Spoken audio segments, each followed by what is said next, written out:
Okay, fire away. Alright. Hi Kasper, thanks for taking the time to speak with us. Precision are building up a nice group of goalkeepers at the minute. What made up your mind that Precision was going to be the brand for you? Well, basically just the opportunity to work with an up and coming company, and being able to design my own sort of range, which always interests me. Gloves are always, glove and glove design has always interested me. So it was just the fact that I could sort of have free reign over what I wanted. Cool. As a bit of a glove geek myself, how involved in the process of the whole, from design, manufacturing, how involved were you? Completely. Yeah. Again, I like the same sort of thing. Maybe a bit geeky, but it's an important part of your tools, and you want it to be right. And what we've come up with is exactly what I wanted. How easy? How many prototypes? How quick did the finished article come about? To be fair, it came about quite quick. I mean, I had a very clear idea of what I wanted. I sort of had I always kept some gloves that I liked from the past, and I sort of just gave them to Precision and said, right, I want a sort of hybrid of all these mixed into one. And we came up with this, and I'm very happy with the end result. What makes you choose negative cut as your preferred? I've just always worn negative. I wore flat when I was young. Wore flat palm. I mean, for me, it's either flat palm or negative. I was given. I think it was Thomas Sorensen once gave me a pair of his gloves when I was a kid, which were negative, and I just liked the feel of them, and I've just worn them ever since. It's either negative or flat palm for me. Right. Question, you've maybe answered it there, but for young kids buying, or for adults that maybe play amateur football or 7-a-side, whatever, what is a negative cut palm?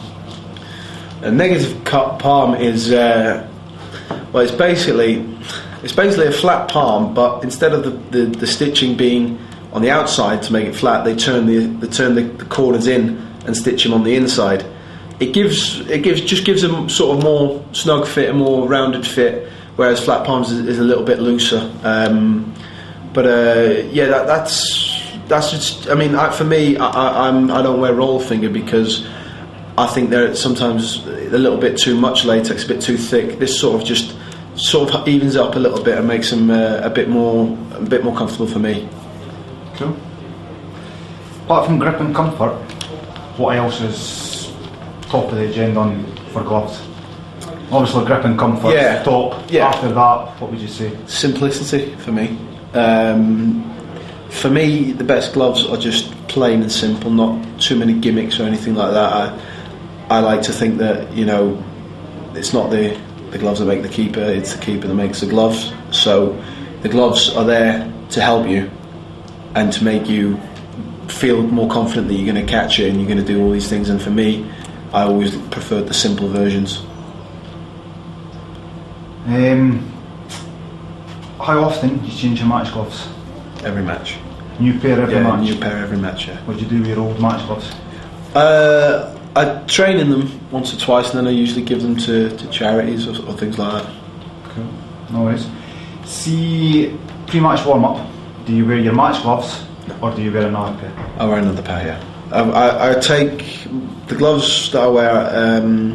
I take straight out of the package after my warm up and playing them. Straight out of the packet, no pre-wash. No, straight out of the package. You ever pre-wash gloves? No. I don't need to with these. These are my previous pair. I didn't need to. I just wet them a bit and they're fine. Interesting. What was your first ever pair of goalkeeping gloves? First ever.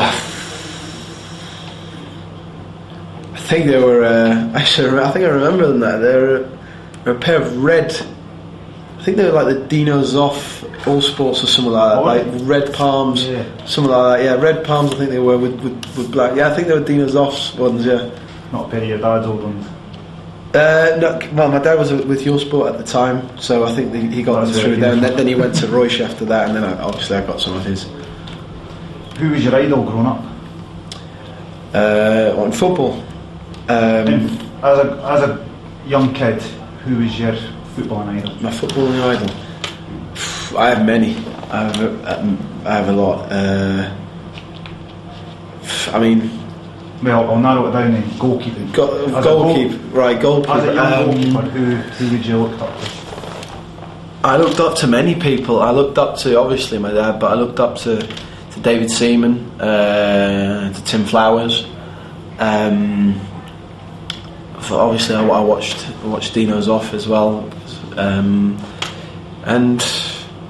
I know there was one instance which really tainted his character, but Tony Schumacher. I watched a lot of people and liked them. Sepp Maier, Oliver Kahn, those type of All great names. Yeah. I mean, there's too many to mention. I watched all of them and really liked them all. Jens Lehmann as well. So to be fair, if he gets a lot of mates give him stick, and I like him. Jens Lehmann for me is a top class goalkeeper. People don't like him maybe because of some of the stuff he does, but as a goalkeeper, he's fantastic. I think you need to be a certain person to understand, and it is some of my mates that goalkeepers text me saying, guy texts me the other week saying, "Oh, but Arsenal signed Lehmann." I just text him and I like him. I think it's a great signing. I think Lehmann is fantastic. I think Lehmann is. The thing about Lehmann is you look at the team sheet and you notice him there. You know Jens Lehmann's in goal, or it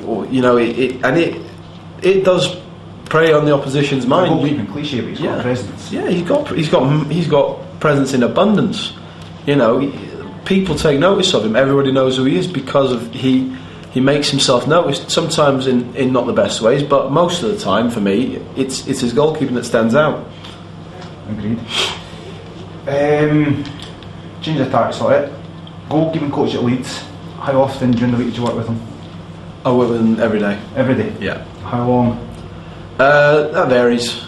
Depending on what the manager wants. Yeah, depending on what what we talk about, what the manager wants, what we want to do, and I think it's very important for goalkeepers to train with the outfielders as well, with your feet. So I tend to join in the keep ball and stuff like that a lot. I want to both for me to improve as a goalkeeper with my feet, and also to give my teammates the confidence to give me the ball. If they can see in training every day that I can handle a ball as well as they can, in a game they won't have any hesitation passing it back to me. Which goalkeeper have you learnt the most from in your professional career?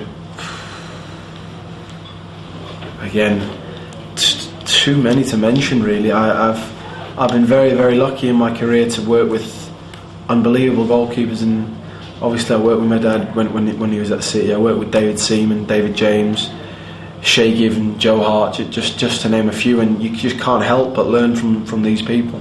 It's a great last. Great. Yeah, and I've been so lucky to to have worked with these, Tim Flowers in there, Kevin Hitchcock, both had them as player and coach, and just great names and fantastic people to learn off. Who's been your most difficult opponent?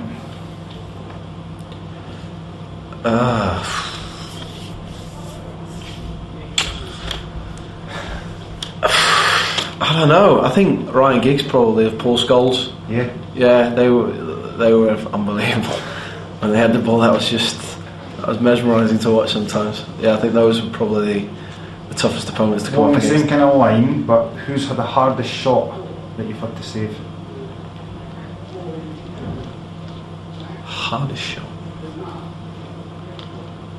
What, in a game or in training? Both. In training. In training, and then I think in a game. Probably Joe Hart's probably got one of the hardest shots. Yeah, he's got a very hard shot. Ched Evans. Yeah. Ched Evans has got an absolute rocket launcher on his foot. He hit the ball so hard in training, it's scary sometimes. I think I'd probably say him. What about in a game? Again, Ched, yeah. I played against him the other week, and he hits the ball so hard it's scary. Last couple of questions. Do you feel extra pressure because of your dad? No. No? No. Not one bit. Not one bit. Cool. Do you find it difficult living with the name Schmeichel? I know you've had it all your life, but just due to the name and stuff like that, no? It's You're your own person. it's something that people, press, media, fans, something they like to make a big deal out of, which really isn't. So I don't really read a lot of papers or things like that. So it's never bothered me. It's never come into any sort of context in my life at all. It's just my name. That's the way it is. Mm-hmm. Perfect. One final thing. Back to the gloves.